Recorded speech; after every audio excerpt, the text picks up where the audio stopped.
Hello everyone, a very warm welcome to you all. In this video, we will be discussing the difference between the equity share capital, preference share capital and the debentures. First point of difference is the longevity.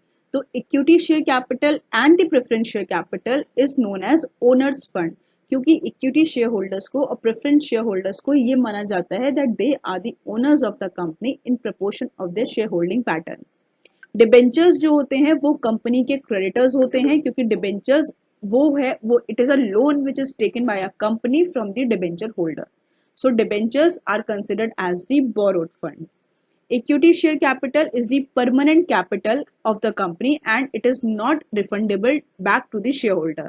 That means company के पास कोई भी fix burden नहीं होता है कि equity share holder को उनका principal amount refund किया जाएगा.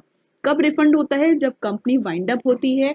उस टाइम पे जब सभी creditors, preference share holders, debentures, everything जितने भी पेमेंट ड्यूज होते हैं उनका पेमेंट करने के बाद अगर कुछ अमाउंट रह जाता है वो इक्विटी शेयर्स को वापस किया जाता है. In case of preference shares, preference share capital is not the permanent capital और जो इनका principal amount होता है वो भी refund किया जाता है to the shareholders within maximum 20 years. Preference shares जो होते हैं वो redeemable preference shares होते हैं और उनको redeem करना होता है, amount को back करना होता है, refund करना होता है. In case of infrastructure companies जो maximum time period है for the redemption is 30 years. Infrastructure companies कौन सी होती हैं? कुछ लिस्ट है ऑफ इंफ्रास्ट्रक्चर कंपनीज का जो कि मेंशन है under schedule 6 of companies act 2013.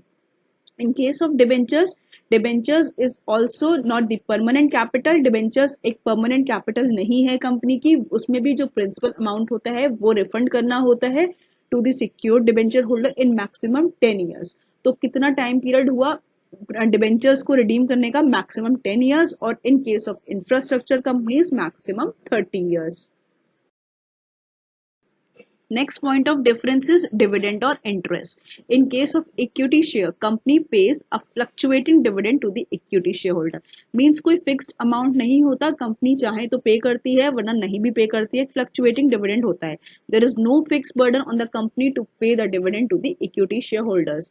And there are so many companies which are working on the zero dividend policies. Means वो कोई भी dividend अपने equity shareholders को pay नहीं करती हैं.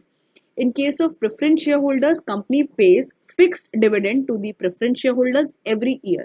हर साल उनको फिक्स डिविडेंड पे करना होता है और इन केस कभी कंपनी के पास नहीं होता है डिविडेंड पे करने के लिए अमाउंट इतना प्रॉफिट नहीं होता है तो उनका वो जो डिविडेंड है वो नेक्स्ट ईयर पे किया जाता है. So there is a fix burden on the company to pay the dividend to the preference share holders. In case of debentures, company pays fixed interest. Share holders के case में dividend दिया जाता है और डिबेंचर्स के case में interest दिया जाता है टू द डिबेंचर होल्डर. और डिबेंचर्स के केस में भी कंपनी पे फिक्स बर्डन होता है on the company to pay the interest to the debenture holders. Next point is deduction before the payment of tax. In case of equity shares and preference shares there is no tax benefit. That means company पहले अपना tax पे करती है और उसके बाद dividend pay करती है, जिसका मतलब कंपनी पे कोई भी टैक्स बेनिफिट नहीं होता है. Whereas in case of debentures, company पहले profit before interest in tax निकालती है, उस पर इंटरेस्ट लेस करती है जो डिबेंचर्स को पे किया जाता है, इंटरेस्ट लेस करती है या कोई भी अदर इंटरेस्ट होता है वो लेस किया जाता है. उसके बाद प्रॉफिट आफ्टर इंटरेस्ट निकाला जाता है और उस प्रॉफिट पे हम टैक्स पे करते हैं.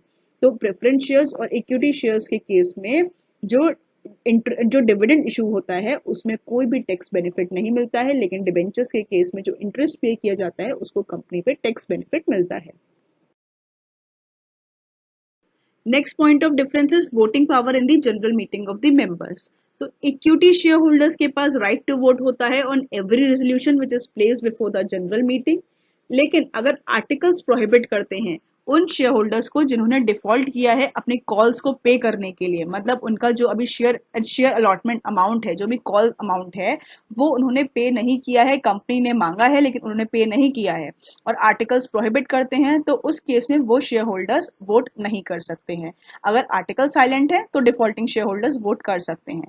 अगर आपकी कंपनी ने टेबल एफ को अडॉप्ट किया है, table F is the standard format of articles of association, तो उसमें प्रोहिबिशन मेंशन है कि जो डिफॉल्टिंग शेयर होल्डर्स होते हैं they cannot exercise the voting power in the general meeting.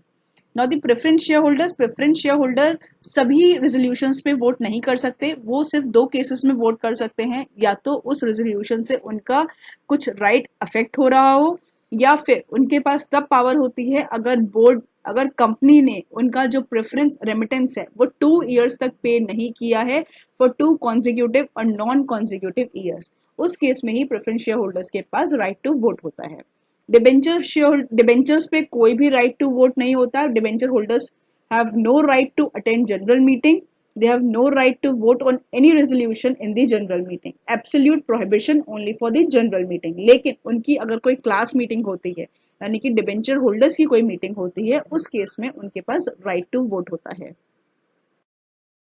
Thank you so much, stay connected, keep learning.